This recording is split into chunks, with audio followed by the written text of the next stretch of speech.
네, 안녕하십니까. 최저임금 인상 찬성 입론 발표를 맡은 관악지부의 김승찬이라고 합니다. 먼저 늦은 시간까지 토론에 참여해주고 계신 우리 청중분들과 짧은 기간임에도 불구하고 이렇게 준비해주신 우리 찬성 팀원분들, 그리고 반대 팀원분들께 먼저 깊은 감사의 말씀을 전합니다. 입론 시작하도록 하겠습니다. 최저임금 인상 문제는 매년 반복되는 사회적 이슈 중에 하나입니다. 항상 경영계와 노동계가 대립하는 가장 큰 이슈이기도 하죠. 이렇듯 양측이 첨예하게 대립하는 이슈인 만큼 여러 쟁점이 있었고, 이런 여러 쟁점들을 종합적으로 고려해 본 결과 최저임금을 인상해야 한다는 것이 저희 팀의 주장이자 결론이었습니다. 이렇게 판단한 근거는 다음과 같습니다. 네, 첫째, 저임금 노동자의 생활 수준을 개선하고 소득 격차를 상당 부분 해소하는 데 최저임금이 중요한 역할을 할 수 있기 때문입니다. 이 근거의 타당성을 논의하기 위해선 무엇보다도 최저임금이 얼마나 많은 저임금 근로자에게 영향을 주는지부터 논의해봐야 할 것입니다. 예를 들어서 최저임금이 저임금 노동자에게 많은 영향을 주지 못한다면 실효성이 없다고 평가받기 때문이죠. 자, 먼저 여기 있는 표를 보실 텐데요. 다음 PPT에서 보시는 표는 최저임금위원회가 발간한 임금실태조사 보고서입니다. 구체적인 논의에 앞서 몇 가지 용어에 대해 정의하고 가도록 하겠습니다. 여기서 나오는 이 수혜근로자라는 의미는 최저임금의 90%에서 110%를 임금으로 수령하는 노동자를 의미하고, 영향률은 전체 노동자 대비 최저임금 수혜자의 비율을 의미합니다. 자, 근데 여기 이제 표를 보시면 아시겠지만 최저임금이 많이 인상되었다고 평가받는 18년도에 19년도 영향률을 보게 되면 17.4, 23.6, 25.0으로 꽤나 증가한 추세를 보이고 있습니다. 반면 코로나 등의 영향으로 인해서 거의 동결 수준에 머물렀던 2020년, 2021년 같은 경우에는 27.7, 19.8로 다시 17년도 수준으로 회귀했음을 알 수 있습니다. 물론 이것은 최저임금 인상에 대한 당위성을 부여하는 결론은 아니지만, 최저임금 인상 또는 인하가 근로자에게 매우 많은 영향을 주고 있다는 것을 여실히 알 수 있는 지표이지요. 여기에 OECD 평균 저임금 근로자 비중 통계에 따르면 한국은 평균치 17.3%보다도 23.5%로 상당히 높은 축에 속한다는 것을 알 수 있습니다. 결론적으로 저임금 근로자가 상당히 많은 한국에서 최저임금은 실질적으로 수많은 근로자들에게 영향을 주고 있음을 확인할 수 있죠. 자, 그렇다면 이렇게 많은 근로자에 영향을 주는 최저임금이 그게 긍정적인 영향인지 부정적인 영향인지를 살펴봐야 할 것입니다.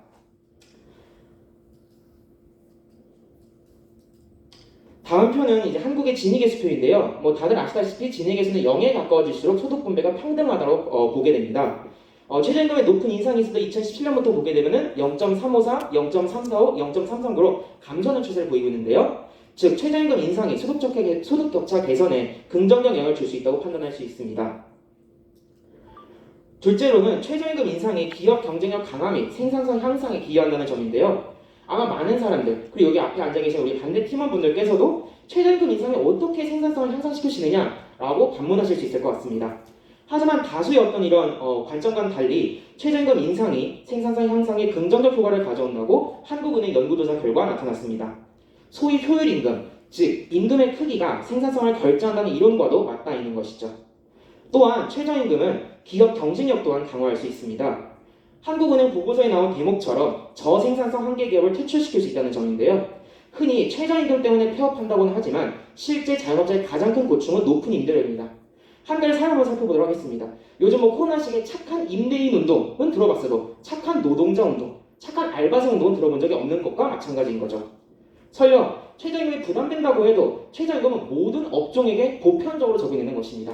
즉 폐업의 원인은 임금 경쟁력이 아닌 임금 경쟁력 이외에 상품 경쟁력 등에서 나오는 것입니다. 그리고 최저임금제 인상이 이런 어떤 임금을 가지고 임금 때문에 망했다 이런 어떤 변명 아닌 변명을 대는 부실기업들, 한계 기업들의 시장 퇴출을 가속화할 수 있고 시장에 잘 적응한 기업들만 살아남을 수 있도록 오히려 돕는 제도가 될 것입니다. 마지막으로 셋째, 한계 소비 성향 등에 근거하여 최저임금 인상의 내수 활성화 및 경제 성장의 기여도가 크다는 점입니다. 먼저 용어를 정의하도록 하겠습니다. 한계 소비 성향이란 추가 소득 중 저축되지 않고 소비되는 금액의 비율을 의미합니다. 즉 최저임금 인상분을 추가 소득이라고 보았을 때 소비되는 금액의 비율이 클수록, 다시 말해서 한계 소비 성향이 클수록 경제 활성화에 기여한다고 볼 수 있는 것이죠. 실제로 통계청의 가계금융복지 조사를 실시한 결과 소득 하위 20%에 해당하는 1분위 가구의 한계 소비 성향은 0.45로 상위 20%인 5분위의 0.19보다 무려 2.4배 정도 높았습니다. 추가로 한국노동연구원도 저소득층인 일본인은 소득보다 더 많은 소비가 이루어지거나 소비를 하기에 소득이 턱없이 부족하기 때문에 소득 증가는 바로 소비로 연결된다고 분석한 것 또한 이를 뒷받침한다고 볼 수 있는 것이죠. 그런데 아마 이렇게 반문하는 사람도 있을 수 있을 것 같습니다. 자영업자의 소비가 더 경제에 큰 영향을 주는 거 아닙니까? 라고 말입니다.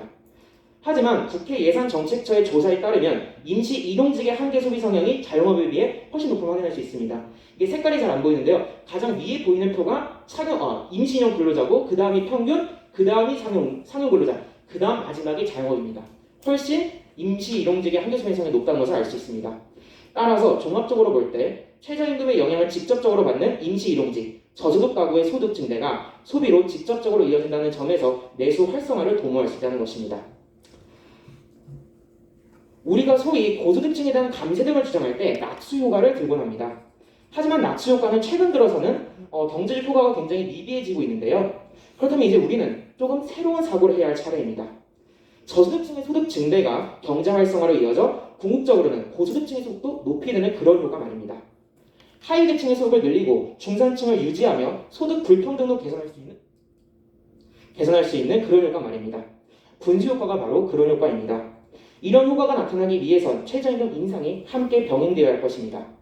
지난 24일 실시한 한 대국민 여론조사에 따르면 최저임금 인상 필요성에 공감한 응답률은 무려 50.3%였습니다. 우리 국민들께서도 모두가 잘 사는 사회에 공감하고 있는 것 같습니다. 국민 다수가 공감하는 우리 모두가 다 함께 잘 사시는 사회, 최저임금 인상으로 시작합시다. 감사합니다.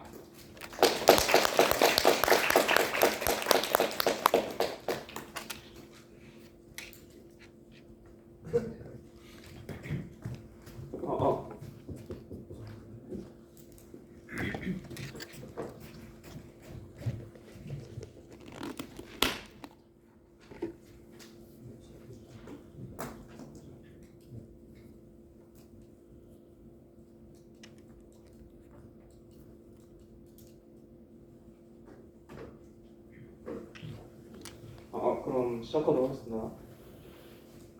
안녕하세요. 최저임금 인상 반대를 말하는 강원지부의 입론을 맡게 된 홍성기입니다. 저희가 최저임금 인상에 대해서 생각할 때 먼저 최저임금의 입법 취지에 대해서 한번 읊어볼 필요가 있는데요. 그 점에 대해서 먼저 짚어보도록 하겠습니다. 최저임금의 목적이랑 한번 보도록 하겠습니다. 국가의 임금의 최저수준을 정하고 근로자에 대하여 임금의 최저수준을 보장하여 근로자의 생활 안정과 노동력의 질적 향상을 꾀함으로써 사용자에게 이 수준 이상의 임금을 지급하도록 강제함으로써 저임금 근로자를 보호하는 제도입니다. 즉 여기서 핵심은 근로자의 사회 질적 향상을 꾀하고 대상자는 저임금 근로자가 된다는 것이죠. 그러면 과연 지금 우리 정부 상황이 지금 최저임금을 인상하였을 때 이러한 고용 안정, 이 목적에 맞는 게 보장되는가에 대해서 또 현 상황을 볼 필요가 있습니다.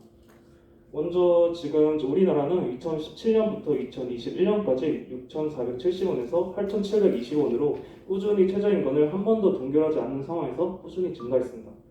그러면 이에 따른 고용 안정이 보장되는가를 지표를 통해 확인하도록 하시죠.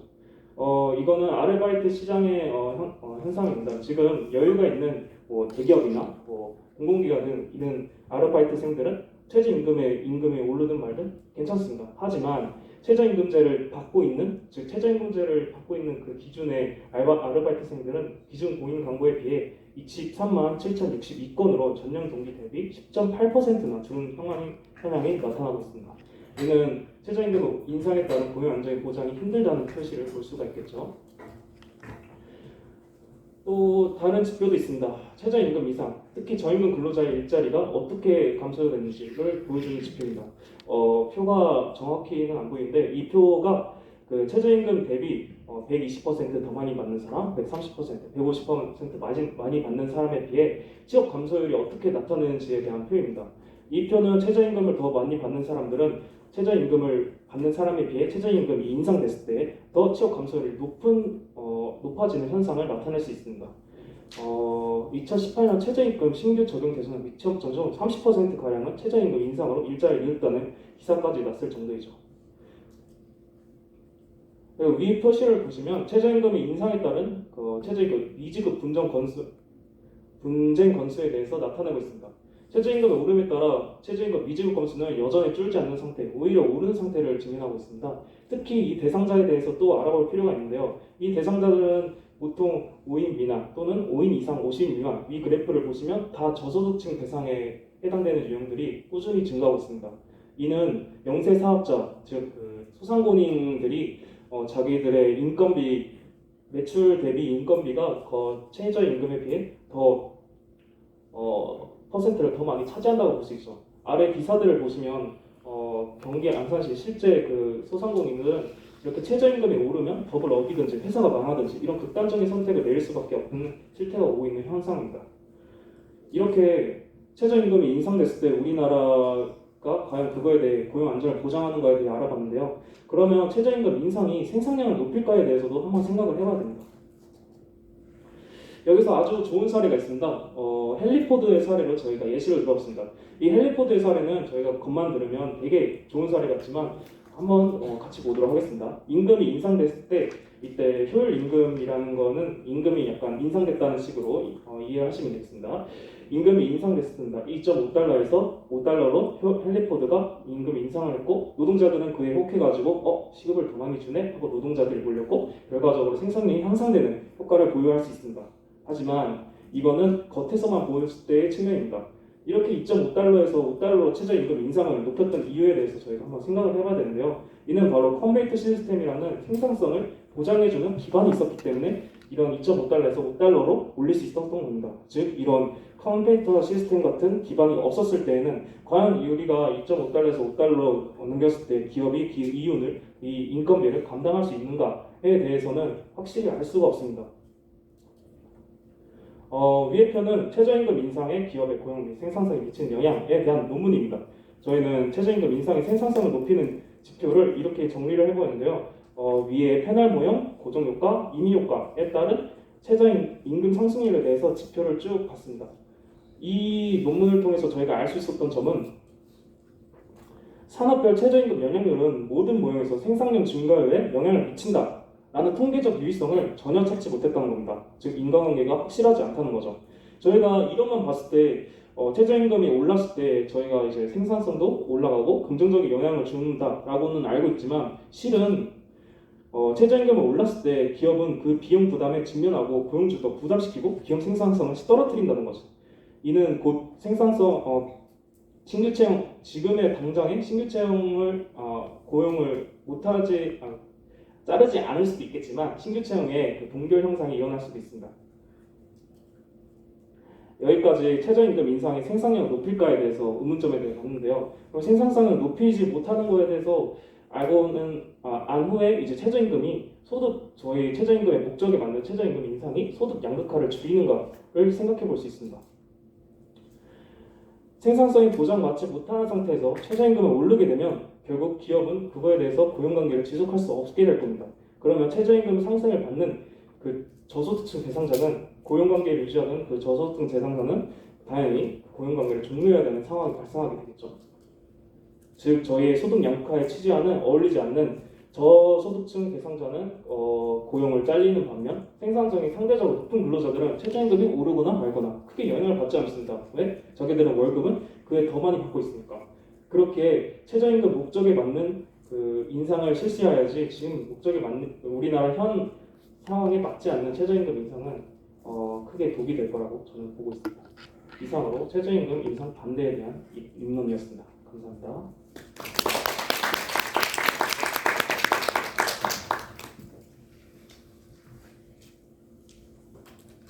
자유 토론 시작할까요? 반대쪽에서 먼저 말씀 듣고 싶어요. 네, 반대측 인문 너무 잘 들었습니다. 근거 중에 영세사업자, 자영업자니 최저임금 인상으로 인해서 어려움을 겪는다는 주장을 해주셨는데 최저임금을 올리면 영세 자영업자들에게 피해가 크다는 주장이 있지만 이는 최저임금제가 아닌 다른 요소들을 먼저 고려해봐야 합니다. 한국에서는 미숙련 외식 자영업이 많고 그들이 대기업 프랜차이즈 사업을 하는 경우도 많습니다. 여기에 조물주 위에 건물주라는 말이 나올 정도로 부동산 임대료의 부담이 너무 큰 편입니다. 즉 프랜차이즈 모기업들의 갑질 횡포, 재벌들의 골목 상권 정직 등 너무 높은 건물 임대료와 불합리한 카드 수수료와 같은 복합적인 요소들이 영세 자영업자들의 형편을 더욱 어렵게 만드는 요소로 봐야 한다는 것입니다. 게다가 외식 자영업자들의 역량 부족은 자영업자들의 역량을 건드리지 않기 위해서인지 생각보다 잘 언급되지 않는 요소이긴 하지만 실제로는 임대료, 수수료 같은 문제보다도 더 심각한 문제로서 분석되고 있다고 합니다. 최소한의 상권 분석이나 메뉴 및 업장 운영에 대한 고민도 없이 자영업을 시작하는 업주들이 너무 많다는 점도 하나의 요소로 볼 수 있겠지요. 이런 문제점들을 방치한 채 최저임금제만을 자영업의 가장 큰 방해물로 설정되는 것은 너무 잘못된 지적으로 볼 수 있습니다. 또한 이런 최저임금 인상으로 인한 자영업자들의 어려움을 해소하기 위한 보완 대책들도 정부에서는 마련하고 있습니다. 상가 임대차 보호법, 즉 임대료를 상한을 하는 것이죠. 그리고 카드 수수료 제도 개선, 청년 추가 고용 장려금 등 여러 가지 보완 대책도 있고 이러한 요소들을 다 고려해 보았을 때 영세 사업장, 즉 자영업자들이 최저임금 인상으로 인해 어려움을 겪는다는 주장은 너무 과도하게 최저임금 인상이라는 요소만을 보고 분석한 것이 아닌지라는 생각이 듭니다.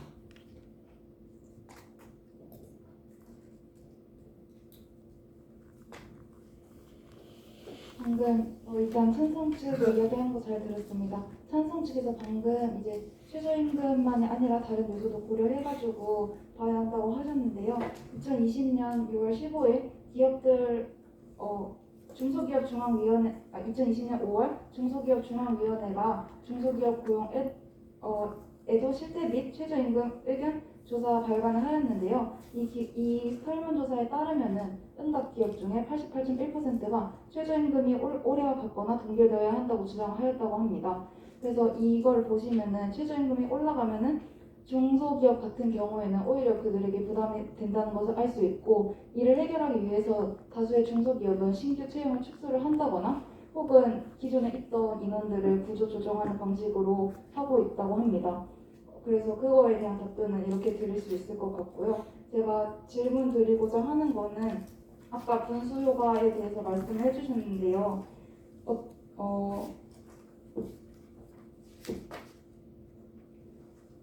근데 이제 분수 효과 이렇게 보시면은 그 분수 효과가 세금을 많이 내서 복지를 이렇게 늘려야 한다는 것이 기본 주장이지 않습니까? 근데 이제 이렇게 사업 구조를 보시면 저소득층이 있고 중산층이 있고 상위 계층으로 보통 이렇게 크게 구분을 하는데 중산층 중에서도 사업체를 이끄는 사람이 있고 이 사람들도 저소득층에게 급여를 지급하는데 최저임금을 무작정 올리기 시작하면은 중산층에서 먼저 무너지지 않을 가능성이 있는데 이거에 대해서 어떻게 생각하시는지 여쭤보고 싶습니다. 일단은 아까 저희가 반론한 거에 대해서 재건막 해주신 것 중에 2020년도 5월달 그 설문조사를 가지고 오셨는데요. 2020년 5월이면 뭐 거의 코로나가 이제 한창이던 시국이죠. 그때 같은 경우에는 당연히 그 중소기업 업자들한테 임금을 올리시겠습니까? 라고 물어보면은 안 올리겠다라고 답변하는 게 지극히 상식적일 것입니다. 이것이 단순히 최저임금이 너무 높아서 최저임금 인상으로 인해서 반대하는 것이 아니라 코로나 시국이만큼 경제가 안 좋기 때문에 임금을 올릴 수 없다라고 답변을 했다고 해석하는 것이 훨씬 좀 더 상식적이라 생각을 하고요. 그리고 두 번째로 아까 분수효과 말씀해 주셨는데요. 아까 영세업자 뭐라고 하셨죠? 저소득층, 그러니까 층을 이렇게 크게 이렇게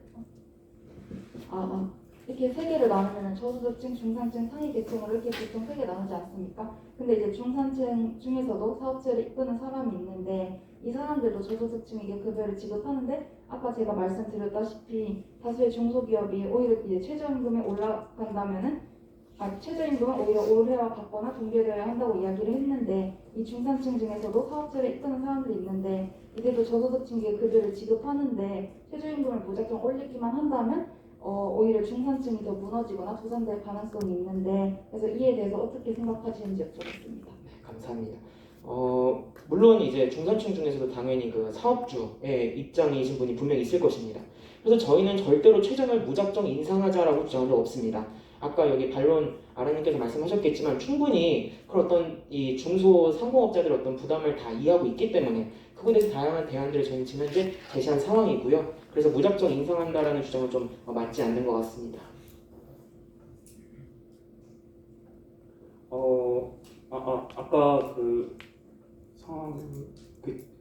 아까 아람님이 말씀하신 답변에 좀 추가적인 질문을 좀 드리겠습니다. 아까 소상공인이 뭐 임대료를 낮추는 등 좀 주변의 다각적인 시장으로 본 후, 그걸 낮추는 방안을 대입하고 최저임금 낮춰야 된다라고 말씀하셨는데 혹시 그럼 최저임금하고 임대료의 그 퍼센트가 어느 정도 소상공인이 평균 되는지 아십니까? 매출에서?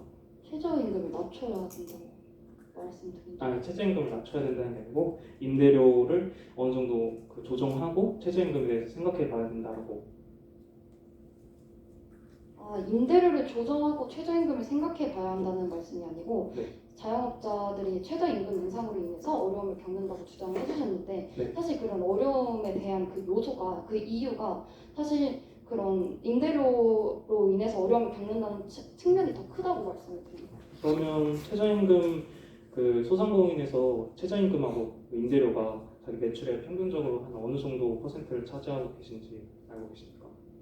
매출에서 최저임금으로 나가는 인건비가 몇 % 정도 차지하는지 부담 대비. 아니요, 그 부분은 조사하지 못했습니다. 제가 알기로는 소상공인 평균 최저임금이 한 25%로 부담하고 임대료는 8%를 이제 부담하고 있다고 들었습니다. 즉 현실적인 상황에서는 최저임금에 대한 부담이 훨씬 임대료보다 더 큰 걸로 저는 알고 있었거든요. 소상공인 평균에서. 그 점에 대해서 임대료 같은 8%의 값을 낮추는 것보다는 그 최저임금 25% 이런 인건비를 맞추는 거에 대해서 더 효율적인 방안이지 않을까 싶습니다.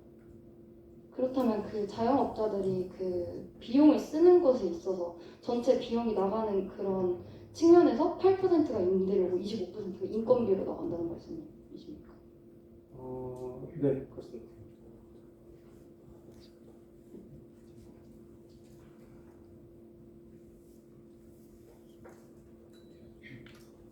네, 사실 그 조사는 사실 솔직하게 생각을 한다면 당연히 저는 그럴 거라고 저는 생각을 했어요. 물론 정확히 저희는 수치를 몰랐었기 때문에 알려달라고 말씀드렸던 거고요.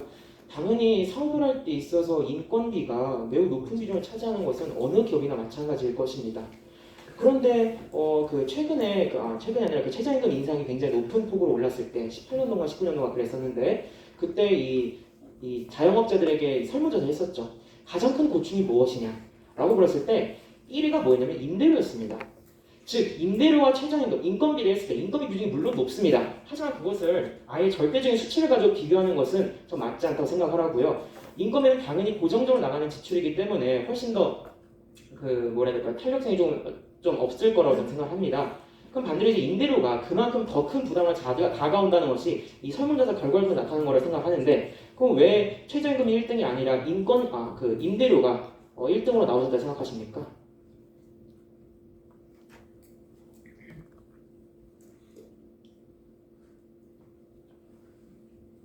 혹시 그 자료 출처가 어떻게 조사했는지 혹시 알 수 있습니까?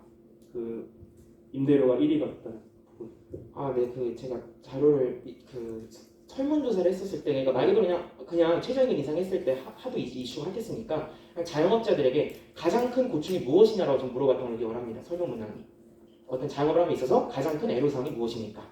그랬을 때 높은 임대료가 1등을 차지했었습니다. 최저임금이 인상되는 것보다 임대료가 인상되는 그 값의 비율이 더 훨씬 높기 때문에 상대적으로 최저임금보다 임대료가 올라가는 게 체감이 되다 보니까 임대료를 1순위로 뽑지 않았을까요? 네, 그렇다고 생각하고 저희가 질문 드려도 될까요?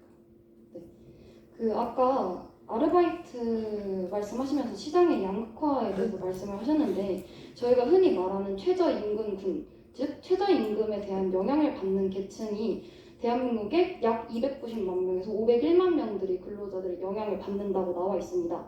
그럼 이러한 최저임금군 중에서 아르바이트 시장에서 일을 하는 최저임금군의 퍼센트가 어느 정도가 될까요?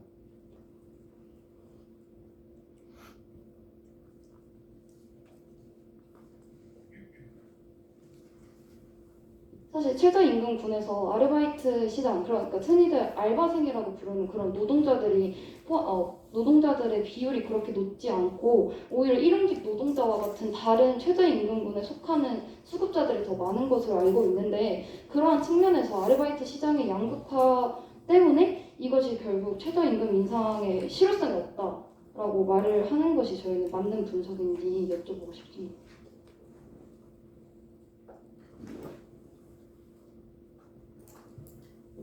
아르바이트 시장에 대해서만 말하는 것이 저는 아니었고요. 이 시장 안에 아르바이트 시장이 있습니다. 이 아르바이트 시장 안에서도 이렇게 양극화가 진행이 되고 있는데, 그리고 아르바이트 하면 고소득자가 아닌 저소득자라고 생각을 할 수 있습니다. 이렇게 저소득자라면 시장에서는 저소득층이었을 거고, 그 저소득층 안에서 양극화가 진행된다면 시장 전체에서도 양극화가 진행된다고 생각했습니다. 그리고 저희가 아까 질문을 하나 못 드렸는데, 코로나19 위기가 본격화된 작년 3월부터 5월까지 취업자 수는 매달 19만 5천, 47만 6천, 39만 2천이 줄어들었고, 통계청이 발표한 2020년 6월 고용 동향에 따르면 30대 취업자 수는 19만 5천 명이 감소하고, 40대는 14만 6천 명이 감소하고, 20대는 고용률이 55.4%를 기록하며 2019년 대비 2.5포인트 하락해 1982년 통계 작성 이후 가장 낮습니다. 이렇게 취업률이 낮아지고 있는데, 기업이 직원을 뽑을 요인을 막는 최저임금 인상이 맞다고 생각하시나요? 양극화 취업률에 대해서 지금 말씀을 하셨는데, 소득 양극화에 대해서는 지금 저희가 자료를 조사한 바로는 5분위 배열 추이라고 해서 상위 20% 평균 임금에 하위 20% 평균 임금의 나눗값을 5분위 배열 추이라고 합니다. 당연히 이게 낮을수록 소득 양극화는 줄어든다고 보이는 거고요. 지금 꾸준히 2011년부터 임금이 상승돼 오면서 소득 양극화는 꾸준히 줄어드는 모습을 볼 수 있습니다. 이를 통해 저희는 최저임금 상승이 소득 양극화를 줄인다고 생각합니다. 또한 그 실업률에 대해서 말씀을 드렸는데요. 저희가 통계청 자료에서 조사한 바로는 최저임금 인상률과 상관없이 고용률은 올라가거나 내려가는 것을 반복하는 것을 보실 수 있습니다. 이에 따라서 최저임금 인상률이 단순히 고용률이나 실업률에 직접적인 영향을 미친다고는 보기 힘들 것 같습니다.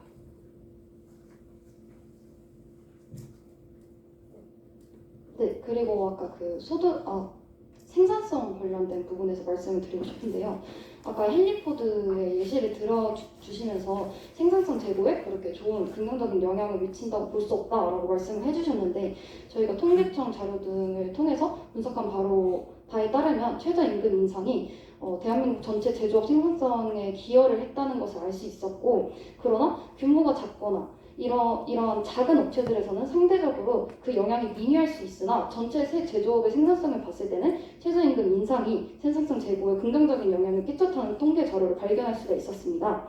그래서 이러한 측면에 대해서 헨리포드, 즉 다른 나라 사례를 들어주셨는데, 대한민국에서 이런 최저임금 생산이 생산성을 높이는 데 기여하지 못했다는 다른 사례나 설명이 있으시면 그런 부분에서 듣고 싶습니다. 방금 생산성 이야기하셨는데 2020년 6월 10일 아시아경제기사에 따르면 지난해 최저임금은 11% 오를 때 노동 생산량은 오히려 제자리 걸음이었고 국민 경제 생산성 증가율 0%에 그친 것으로 나타났으며, 이는 2000년 이후로 아예 처음 나타낸 숫자라고 합니다. 그래서 이야기 그렇게 드릴 수 있을 것 같습니다.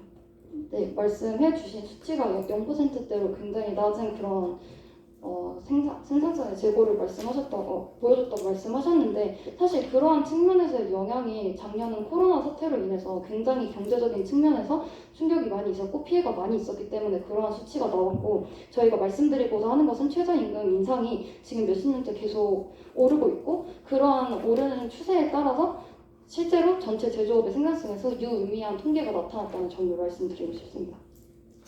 잠깐 정정하자면은 이거 보시면은 2010년부터 2019년도 자료이고, 이게 나온 거는 2020년 6월이긴 하지만 실질적으로 수치를 나타내는 건 2019년이기 때문에 이때는 코로나가 없었다라는 걸 말씀드리고 싶었습니다.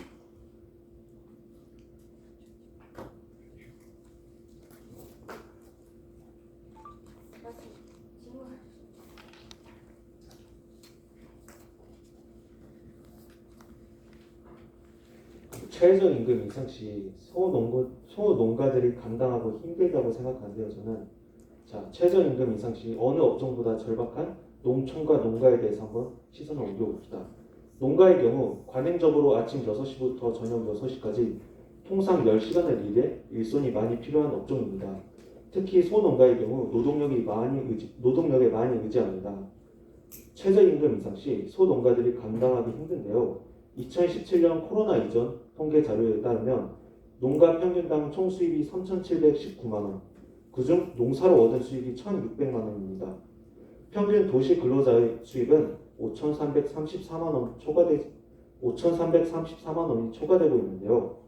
즉, 농가 소득이 보장되지 않는 실정에서 임금만 오르면 국민의 먹거리라고 해서 농산물의 가격을 조절해 비싸지면 수입하고 낮은 가격을 유지하니 농업인의 평균 소득을 보장받을 수 없다고 생각하는데요. 이에 대해서 어떻게 생각하시나요? 또한 이러한 소농민들의 최저임금 입법 취지에 맞는 분들이라고 생각하는데 이에 대해서도 한번 의견을 주시면 감사할 것 같습니다. 네, 사실 지금 아까 주장하신 게 앞서 반대 측에서 말씀해 주셨던 그 아르바이트 시장 양극화랑도 굉장히 유사한 사례라고 저는 생각을 하는데요. 물론 당연히 노동시장 안에 아르바이트 시장이 포함되어 있습니다.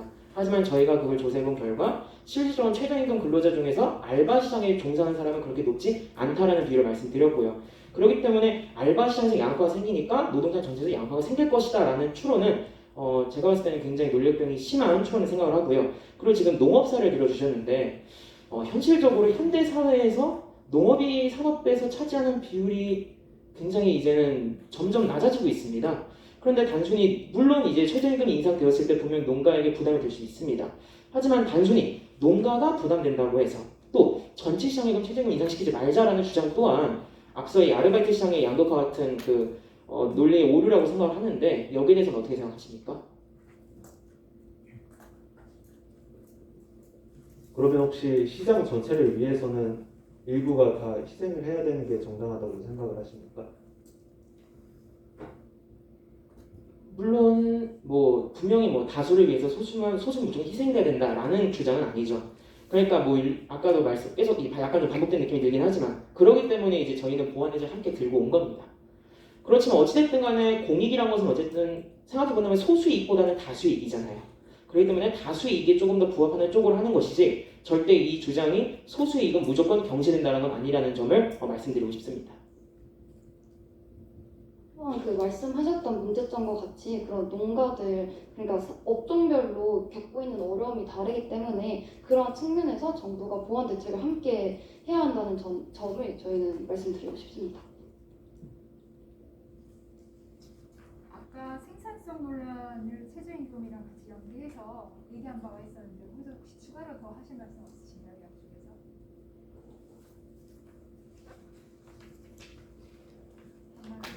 한마디 1,000원.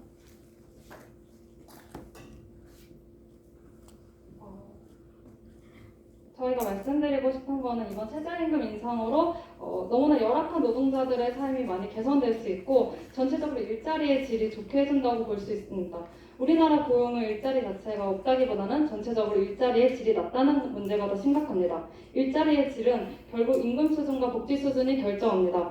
이번에 최저임금 인상으로 임금 수준이 상당히 개선될 것이고 이와 연동해서 다양한 각종 사회보험의 보장성이 강화된다면 다수의 좋은 일자리로 우리나라 일자리를 변할 것이고 이는 또 긍정적으로 경제성, 생산성을 높이는 데 역할을 할 것이라 생각합니다.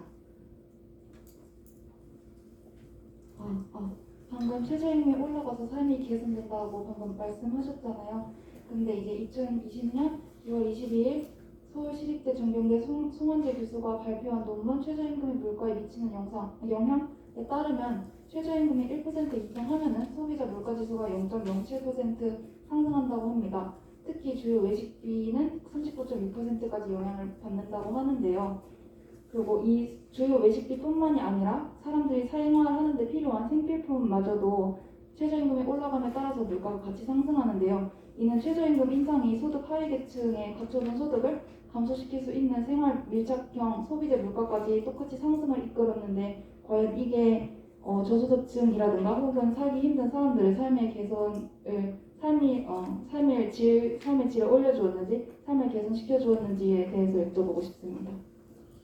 네, 흔히 임금이 상승하면은 물가가 오른다. 이런 논리는 굉장히 타당하다고 볼 수 있습니다. 하지만 사실 이 물가라는 것은 단순히 임금만의 영향을 받는 것이 아니라 굉장히 다양한 요소들이 복합적으로 작용을 하고 있고요. 그럼 한번 실제 사례를 한번 생각해 보도록 하겠습니다. 지금 아까 표 조금 더 큰 표로 주시면 여기 이제 표를 보게 되면 왼쪽에 파란 색깔이 이제 최저임금 인상률이고요. 오른쪽 깔이 물가 상승률입니다. 만약 임금이 인상돼서 물가가 많이 올랐다고 한다면 이 임금 인상률의 표 추세와 소비자 물가 상승률의 표 추세가 똑같아야 됩니다. 근데 지금 보게 되면 오히려 일종의 반비례 현상이 나타나지 볼 수 있지 않나요? 물론 논리대로 따지자면 경제 논리대로 따지자면 분명히 임금 인상이 물가에 상승하는 데는 영향을 줄 수 있을 것입니다. 하지만 그게 실제 사례로 보았을 때는 미미하다라고 해석할 수 있기 때문에 이런 결과가 저희는 나왔다고 생각을 합니다.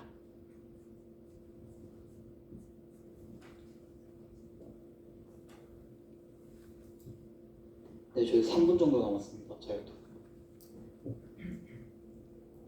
자유 토론에 대한 고민의 시간을 좀 주기 위해서 혹시 플로어에서의 질의응답 네, 질의응답 있으죠? 네.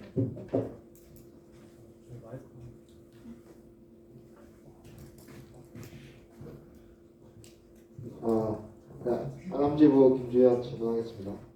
토론 잘 들었고요. 저도 스타트업을 생각하고 있는 사람으로서 최저임금에 문제 있는 거 들어서 2017년도 때부터 꾸준히 팔로우해서 굉장히 흥미롭게 토론 들을 수 있었던 것 같습니다.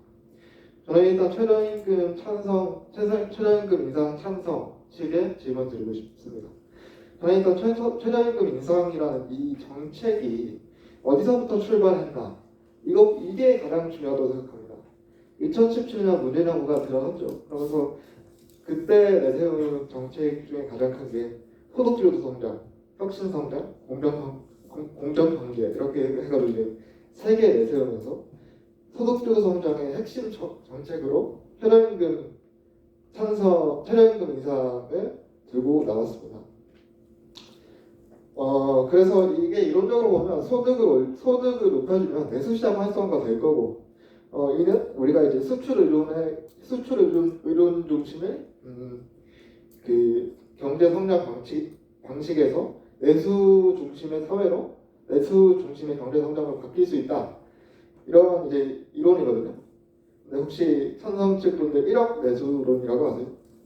그러니까 국가 인구가 1억 정도가 되어야지 이제 내수 시장이 수출을 제외하고 내수로 이제 나라가 먼저 굴러간다. 요약하면 이런 내용인데, 일단 저희 나라는 1억 인구가 안 되고요. 그리고 세계적으로 봤을 때 1억이 넘는 나라들, 아시아로 보면 인도네시아, 파키스탄, 방글라데시, 필리핀, 브라질하고 멕시코도 남해 있고요. 이런 국가들의 내수 시장을 봤을 때 이 국가들의 내수 시장이 매력적인가요? 이들이 수출을 제외하고 먹고 살 수 있을까요? 그건 아니거든요. 그리고 혹시 그럼 더 이해하기 쉽게 예를 하나 들어드릴게요. 스포츠 좋아하시나요? 저 스포츠 굉장히 좋아하거든요. 우리나라의 스포츠 운영 형태를 보면 다 기업에 의존해서 스포츠 구단이 굴러갑니다. 아시죠? 저는 야구도 좋아하고 축구도 좋아하고 다 좋아해서. 그런데 이제 좀 어떻게 구단들이 운영되는지 알고 있는데요. 근데 내수시장에서 아주 우수한 내수시장을 보유하고 있다는 미국의 사례를, 미국의 스포츠 구단이 어떻게 운영되는지 보면 뉴욕주 또는 뭐 LA주 이런 주가 소유하고 있는 형태예요. 그래서 이게 주 내부에서의 내수 시장으로 돌아갈 수 있는 거죠. 그러니까 이런 것들을 봤을 때 우리나라는 스포츠로만 한정해서도 내수로 운영될 수가 없습니다. 이게 우리나라 내수 시장이 일단 근본적으로 내수로만 경제 성장할 수 없다는 얘고요. 또 미국의 예를 하나 더 들어드리면 바이든 정부가 이제 들어서서 $15로 그 최저임금을 인상한다 이렇게 얘기를 했는데 그 전까지는 이제 $10.95, 지금 환율로 이제 12,200원 정도거든요. 그리고 이제 우리나라는 8,720원.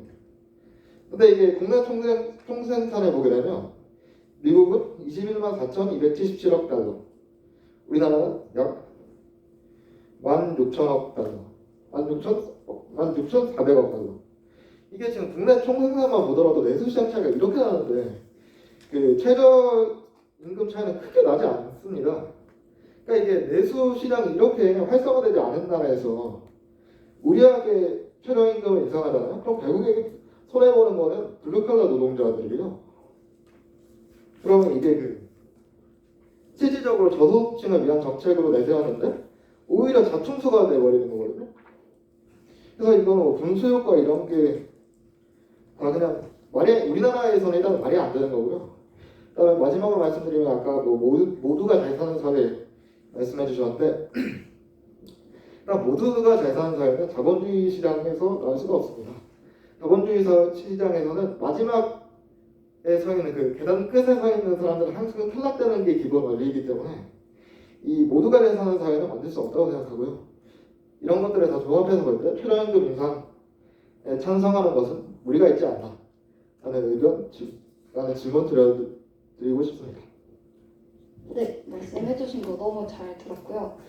말씀해주신 것처럼 수출 의존도가 대한민국이 높은 것도 사실이고 내수 시장 활성화에 의해서 경제 성장에 있어서 절대적인 긍정적인 영향을 아주 크게 미치지 못하는 것도 사실입니다.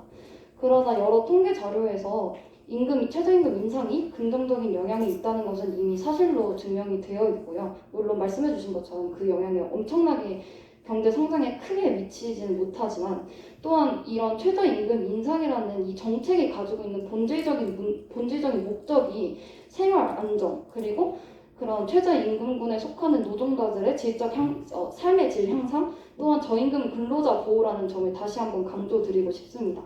또한 무리하게 최저임금 인상하는 것은 무리가 있다. 또한 이런 것들이 오히려 역효과를 불러일으킬 수 있다라고 말씀해 주셨는데요. 저희도 동의하는 부분이고요. 그래서 저희가 알아본 바로는 이번 연도 올해 전망되는 경제 성장률이 4.0%이고 전망되는 물가 상승률이 2.3%라고 합니다. 또한 이번에 주장하고 있는 최저임금 인상률이 6.9%라고 하는데 이런 것들을 고려해 보았을 때 올해 전망되는 경제 성장률과 물가 상승률을 고려해서 적절한 정도에 맞춰서 그런 것들을 말씀해 주신 것들을 모두 고려해서 최저임금을 인상하는 것은 분명한 긍정적인 효과가 있을 것이라는 점을 다시 한번 말씀드리고 싶습니다. 덧붙여 설명을 드리고 싶은데요.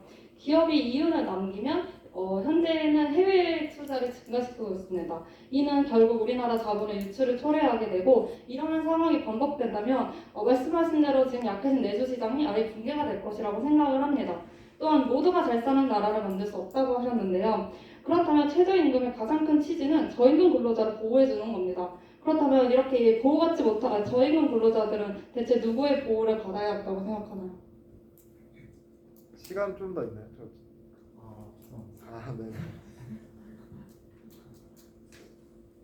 네, 그러면은 답변까지 잘 들었고 한 명 정도 더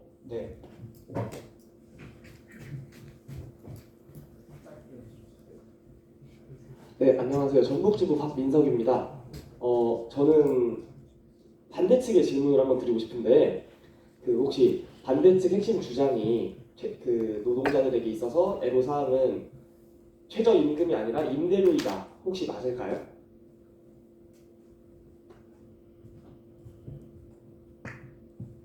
죄송한데 질문 한 번만 다시 부탁드릴 수 있을까요?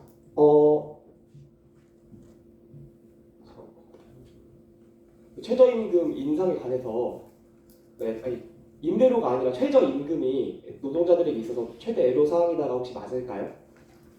임대료가 아니라 최저임금이. 정확히는 아닙니다. 정확히는 아니고 자료를 듣던 도중에 의구심이 드는 게 있어서 자료를 한번 찾아본 게 있는데 자영업자 비율에 있어서 인건비가 25% 그리고 임대료가 8% 나왔다는 자료 말씀해 주셨잖아요. 그 자료 혹시 맞으시죠?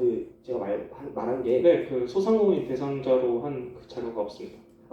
네네. 사실 그 자료는 2015년 자료더라고요.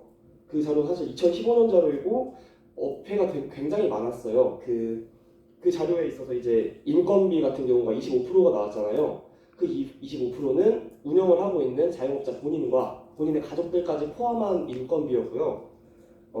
임대료 같은 경우는 본인이 자가로 소유를 하고 있는 경우까지 합쳐서 임대료가 상당히 많이 내려간 양상을 띄었어요.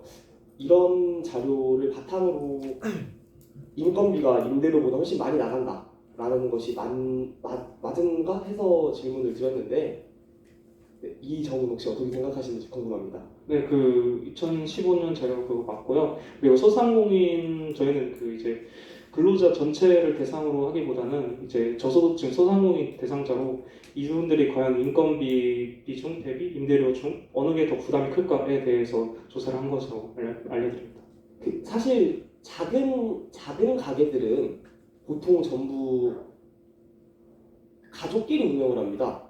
직원 같은 거 쓰는 경우 많이 없고요. 그 인건비를 가족들끼리 나눠 쓰는 약간 이런 느낌인데 이런 곳은 당연히 매장이 작을 거고 당연히 매장이 작은 만큼 임대료 또한 적게 나갈 거라고 저는 개인적으로 생각을 합니다. 네, 맞습니다. 네, 감사합니다. 네, 알겠습니다. 가족 기업도 그런데 인건비를 왜 계산해주지 말아야 돼요? 가족의 인건비, 가족이라는 이유로 우리가 무상 근로를 해줘야 돼? 아버님이 설렁탕 가게 사장님이신데 아들은 그럼 의무적으로 설렁탕 가게에서 일해야 됩니까? 그 아들의 인건비는 어떻게 해야 됩니까? 임대료하고 그 15년도의 통계 데이터 관련된 부분에 있어서는 그 얘기는 나중에 다시 얘기하고 어찌되었든 우리가 오늘 그 최저임금 인상에 대한 찬반에 대한 이야기를 했는데 제가 기대했던 거와 달리 저는 우리 YRC 친구들이 최저임금 인상에 대한 반대 의견에 대해서 굉장히 강력한 여러 가지 이슈들 많이 끄집어 내올 줄 알았고 반면에 찬성 측이 이게 쉽지가 않겠다 그 논리를 펼쳐내기가 그걸 기대하고 들었는데 어째 분위기가 찬성 쪽의 논리에 약간 이렇게 가는 것 같아요. 그 이유는 여러분들이 가지고 제시한 데이터에 대한 논리성 때문에 그런 것 같아요. 근데 지금 오늘 거론되었던 그 모든 데이터가 아까 인건비의 생산성 관련된 것도 임금뿐만 아니라 우리가 근로시간에 대한 걸 고려해야 되기 때문에 생산성에 대한 수치가 달라질 수 있고 물가 상승률도 인건비가 반영이 되지만 물가 상승률은 인건비의 포지션이 굉장히 적고 말씀하셨던 그 데이터들이 우리가 인건비 최저임금을 분석할 때에 쓰는 데이터들의 주된 분석 사항들은 아니에요. 그래서 이제 그런 부분에 대한 어떤 그 세부 사항에 대한 논의를 하다 보니 우리가 전체적인 큰 줄기에 대한 논의를 좀 더 할 수 있었던 거를 좀 이렇게 하지 못했다는 아쉬움이 좀 들고 개인적으로 우린 학생들이니까 솔직히 그 최저임금에 관련된 보고서를 쓸 때는 자영업자에 대한 이야기를 많이 했습니다. 그게 대표적인 사례가 맞아요. 그래서 여러분들이 가지고 온 사례가 맞긴 한데 우리는 우리 어떤 관점에서 이 최저임금에 대한 논의를 좀 해보면 어땠을까 이런 아쉬움이 들어요. 그래서 솔직히 우리 다 아르바이트 한번 경험 있잖아요, 그죠? 그 아르바이트에서의 최저임금을 많이 받으면 우리 좋지, 솔직히 좋지만 이미 여러분들 또한 여기에서 있는 아르바이트를 했다는 것은 근로자 시장에 들어갔다는 거예요, 이미, 그죠? 근데 이 최저임금에 대한 대전제는 어떻게 보면 열악한 최저임금을 받는 사람들을 위한 규제로 논의로 시작이 되었지만 결과론적으로는 최저임금 시장에 들어가고 싶어 하는 더 열악한 근로자들이 배제될 수 있는 논의이기 때문에 이거가 자체가 잘못됐다 이렇게 말할 수는 없고 현대 사회에서 이 최저임금에 산정되는 여러 가지 논리들의 구성을 잘 따지고 또 경제 상승률과 현대 그 근로 시장에 대한 전반적인 글로벌 트렌드도 있고 우리나라 시장의 특수성도 있고 그래서 그런 조율이 굉장히 세심하게 이루어져야 되는 분야입니다. 그런데 이제 그런 세심한 첨예한 갈등에 대한 부분을 얘기하려고 보니까 우리 스스로 좀 답답한 거지. 그 데이터를 계속적으로 보는 사람들은 아니기 때문에. 그래서 이렇게 접근하지 말고 그냥 우리 입장에서 내가 아르바이트 했을 때에 이런 최저임금 인상되었을 때 내가 일하고자 하는 취업시장하고는 어떤 관련이 있고 또 이 취업시장에서의 우리가 레벨이라는 게 있지 않습니까? 이미 여기 계신 분들은 대학 교육을 다 받으신 분이어서 취업시장이 굉장히 높은 분들이에요. 근데 이 논란은 어찌 보면 또 아닌 분들의 시장에 대한 이야기를 할 수 있는 부분도 있어가지고 이런 아쉬움이 듭니다. 그렇지만 이 최저임금에 대한 조사 분석을 해야 하는 데이터 관련 논문, 최근 논문도 나온 것 같아요. 그리고 또 그래프도 꽤나 공신력 있는 곳에서 다들 많이들 가지고 와서 소개해줬던 것 같아요. 그래서 최저임금에 관련된 주제는 우리에게 굉장히 밀접한 관련이 있어서 학생들이 굉장히 막 질의응답이 굉장히 많을 줄 알았거든요. 근데 질의응답도 시간 관계상 많이 받지는 못했지만 우리가 이 공부는 YLC 마지막 끝나기 전에 각 그 조별과 그 지부에서 조금 더 심도 있게 공부해봤으면 하는 욕심이 있는 주제입니다. 여섯 분들 너무 자료조사하느라고 고생 많으셨고 친구별로 나죠. 최후 변론 해야 되는군요. 예. 최후 변론을 기대하면서 듣도록 하겠습니다. 우선 그 각자 논리의 주장을 강력하게 한번 어필해 보세요. 최후 변론을. 그래서 플로어에 계신 분들은 이 마지막 설득을 어떻게 마무리 지으시는지 기대해 주시고 우리 이 대미를 장식해 보도록 합시다. 그럼 최후 변론 여기 찬성층부터 그럼 해주시죠. 찬성 측 최후 변론 시작하겠습니다. 일을 열심히 해도 가난에서 벗어나기 어려운 근로빈곤층이 500만에 달하고 있습니다. 소득 양극화의 문제를 해결하지 않고서는 저성장의 늪에서 빠져나올 수가 없습니다. 양극화를 극복하고 내수를 증작시켜 소비주도 경제를 이뤄내기 위해서 최저임금 인상은 필수적입니다. 경제학은 효율성과 형평성이라는 두 가치를 중시합니다. 최저임금 인상은 소득 불평등을 완화해 형평성을 제고하는 좋은 수단이 됩니다. 또한 최저임금이 인상될 경우 그에 따른 비용을 상쇄하기 위해 기업 입장에서는 생산성 향상을 위해 노력함으로써 효율성을 제고하는 효과 또한 가지고 있습니다. 이처럼 최저임금 인상을 통해 경제성장과 소득 불평등 완화라는 두 마리 토끼를 한 번에 잡을 수 있을 것입니다. 지불 능력이 부족하기 때문에 최저임금을 올리지 말자가 본질인지 아니면 이분들의 지불 능력을 키워서 지불해주고 본인들의 삶도 낫게 해주는 것이 본질인지 다시 한번 생각해 주시기 바랍니다. 현재 시급으로 하루 8시간 일했을 때 월 174만 5,150원을 벌 수 있습니다. 한 가족은커녕 자신조차 부양할 수 있다고 생각하십니까? 최저임금은 인간다운 삶이 가능한 수준으로서의 최소한의 임금입니다. 최저임금 제도의 취지는 근로자의 생활 안정과 노동력의 질적 향상을 꾀함으로써 저임금 근로자를 보호하는 제도입니다. 현재의 최저임금이 이러한 역할을 제대로 하고 있는지 다시 생각해봐야 할 것입니다. 근로환경과 국민의 삶의 질을 개선해 나가야 한다는 것에는 정부와 경영계, 노동계가 모두 공감하고 있습니다. 서로의 이익을 위해 갈등하기보다는 대의를 위해 지혜를 모아 균형을 맞춰 앞으로 나아가야 한다고 생각합니다. 이상입니다. 감사합니다.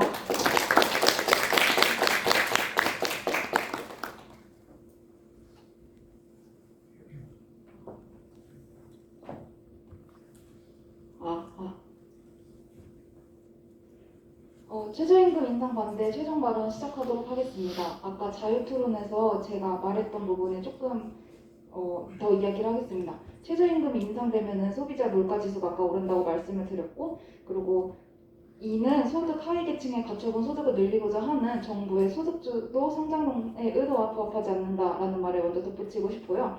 저희는 앞에서 최저임금의 목적을 이야기하면서 최저임금 인상이 고용 안정을 보장하는지, 생산량을 높이는지, 그리고 소득 양극화를 줄이는지 각 섹션별 질문과 자료를 통해서 이야기를 하였습니다.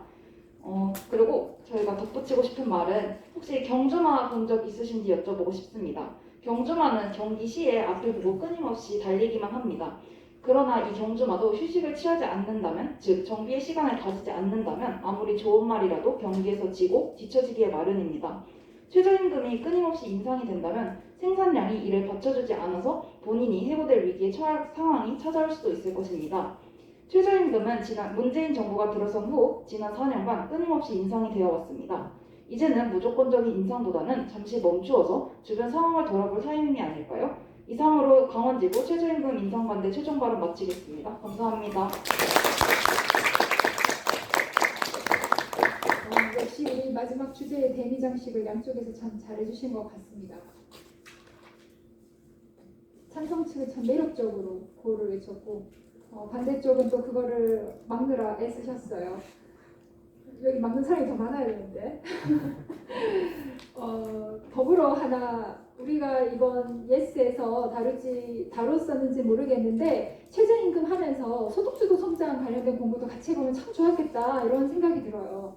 오히려 자영업자의 노동 인건비 분석이며 그 매출액 부동산 뭐 이런 것들을 분석하는 것보다 소득주도 성장의 공부를 하다 보면 경제 한방에 대한 이론을 공부하기가 돼요. 공부할 수밖에 없게 돼요. 그래서 역사성을 좀 따져서 볼 수 있거든요. 최근 제가 보니까 지금 우리 경제 환경이 정치도 그렇고 경제도 그렇고 역사에 기반한 비유하셔서 지금의 현 상황을 설명하시는 여러 자료들이 많이 나오고 있어요. 정치도 그렇고 경제도 그렇고 금융위기, 글로벌 금융위기부터 뭐 IMF, 또 정치는 예전에 나치, 전체주의, 민족주의, 뭐 이익 공동사회, 공동주의, 민족주의 뭐 여러 가지 이슈들이 나오는 상황이기 때문에 우리 YLC에서는 모든 주제를 다 다룰 수는 없으니까 중요한 경제의 어떤 이슈를 다루는데 그 이슈가 과거의 역사를 기반하고 경제 철학에 기반이 되어 있는 주제들을 같이 공부한다면 지금의 여러분들이 나중에 사회생활을 할 때 자양분이 될 수 있는 공부가 될 것 같고 현 이슈에 너무 무언가 기사를 중심으로 뭔가 공부를 하다 보면 한계치에 좀 부닥칠 수 있어요. 왜냐면 그 현 기사라는 것은 그 데이터를 계속 모니터링 해왔던 사람들이 기사화하기 위한 보도 자료를 만들어서 기사화하거든요. 그러다 보니 그 데이터를 따라가지 못했던 사람들은 그걸 서로 논의하기가 쉽지가 않고 공부하기도 쉽지는 않을 거예요. 근데 내가 이번 기회에 이 데이터를 한번 오랜 시간 동안 한번 쳐다보겠다 하면 거기에서 인사이트를 얻을 수 있죠. 이런 자리를 통해서 토론을 통하면 어떻게 공부해야 되겠구나라는 걸 알 수 있어요. 교육의 하나의 방법의 장점이죠. 이런 방법에 참여하셔서 듣고 동참해주신 여러분들이 많은 것을 배웠을 거라고 생각합니다. 그리고 제가 처음에 오늘 12시 반에 여기 오는 길에는 뭐 학생들의 수준이 그렇지 않을까 이렇게 생각했는데 제 기대보다 너무나 훌륭하게 지금까지 공부하셨구나 라는 생각을 했습니다. 한 학기 동안 2021학년 1학기 동안 YLC 활동하시면서 공부하신 여러분들 너무 대견하고 칭찬드리고 싶습니다. 각자 모두에게 큰 박수로 마무리하도록 하겠습니다.